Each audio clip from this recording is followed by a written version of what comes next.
My name is Burke Hedges, author of the best-selling book, The Parable of the Pipeline. I open my book with a story about Pablo and Bruno, who take two very different paths in their quest for financial independence. What you're about to see is the delightful animated story of their adventure.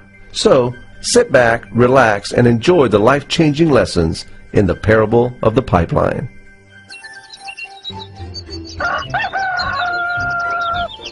Far away, in a small village, near a beautiful valley, lived two friends, Pablo and Bruno. They were both young and dreamed of a better life for themselves. They'd often discuss their dreams about how they would become the most successful men in the village. They weren't afraid of hard work, and they searched for opportunities to help realize their goals and achieve their dreams. One day, an opportunity presented itself.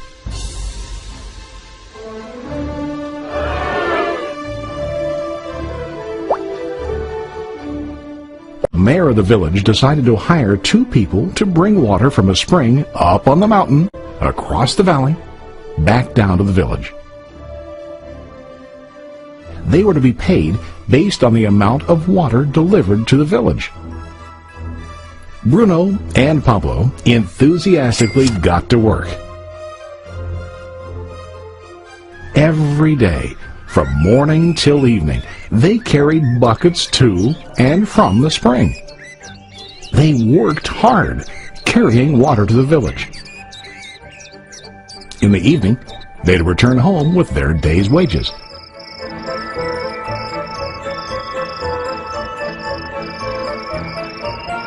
Bruno was satisfied with his work and the money he earned. He was sure that with this work he could achieve his dreams. Bruno thought that to increase his wages he could use bigger buckets to bring more water each trip. He believed with a larger income he would soon be able to buy a cow and the house that he dreamed about.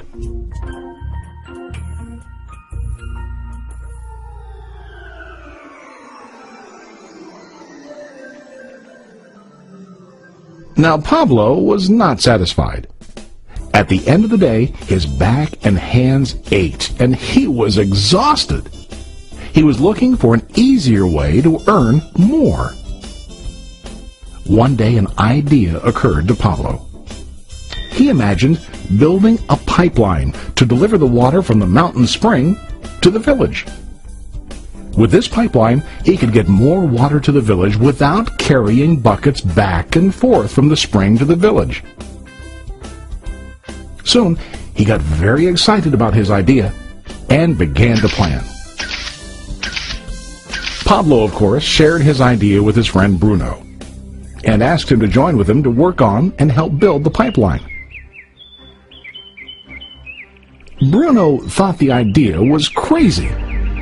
All Bruno could think about was what his money could buy today and how to get it quicker. He felt that building a pipeline would slow him down and delay him in achieving his goals. Instead, Bruno got bigger buckets and went more often back and forth, fetching water. He was sure that with this method, he could make more money. Pablo decided to build the pipeline on his own. He understood that it would not be easy to build, and it would take time to complete the pipeline. Pablo knew that it could take several years to finish, but he set his mind on his goal. Every day he worked and carried water like before. But on weekends and during his spare time, he worked hard to dig in the rocky soil and build his pipeline. In the first month, there was little to show for his work.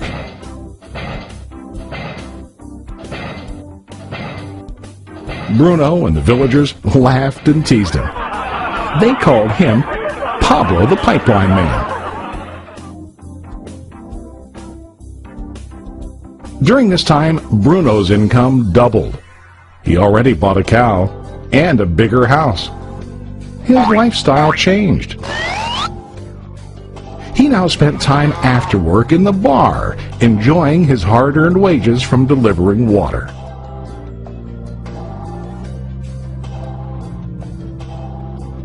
What Bruno didn't realize was that his body was starting to stoop from carrying the heavy buckets every day.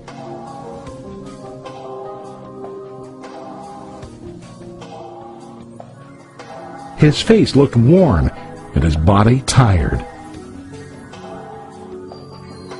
Soon, he began to carry less and less water due to the wear and tear on his body.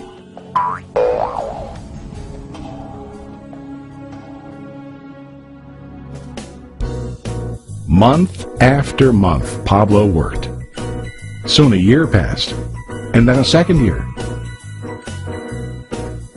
Finally, Pablo finished his pipeline. He now used his pipeline to deliver water to the village instead of carrying buckets.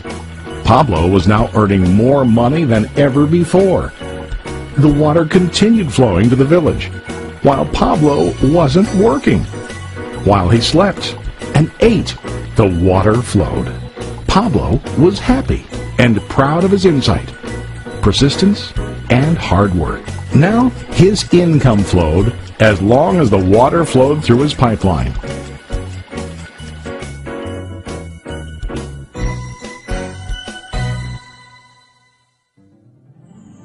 The story of Bruno and Pablo is a reflection of life. Their jobs symbolize what most people do to earn money. Bruno gets his money using buckets. He goes back and forth, carrying his buckets from the spring to the village in exchange for money. To increase his income, he either has to go more frequently to the spring or to use larger buckets. It's common in real life to increase our income by working harder. For example, working overtime or getting a second job. We also increase the size of our buckets by accepting a higher paying position, which often includes spending more time on the job. Most of us exchange time for money like Bruno. We know that every person has only 24 hours in the day and that it's not possible to use all our time to work. The most difficult time comes when we can no longer exchange time for money due to age, health, or other reasons. Then, our income stops. Now let's review what Pablo did. Very wisely, Pablo did not exchange all of his time for a limited income, but he used some of his time to build a pipeline. He knew that the pipeline would bring ongoing income as long as the water flowed. An ongoing income that multiplied the time he worked each day. Pablo knew that someday, maybe because of age or health, he would no longer be able to exchange his available time for money. Pablo knew that if he could make his idea of a pipeline work, then he only has to do the hard work of building the pipeline. After the pipeline was completed, Pablo was able to monitor and maintain the flow of water to ensure that his income will continue. Pablo has shown us that to earn an income, we don't always have to directly exchange time for money. There really are better ways. How about you? Are you still like Bruno, who directly exchanges time for money? Or do you want to be like Pablo, building and maintaining a pipeline for ongoing income? If you are interested in the idea of building your own pipeline, contact the person who lent you this presentation. You can start building your pipeline today.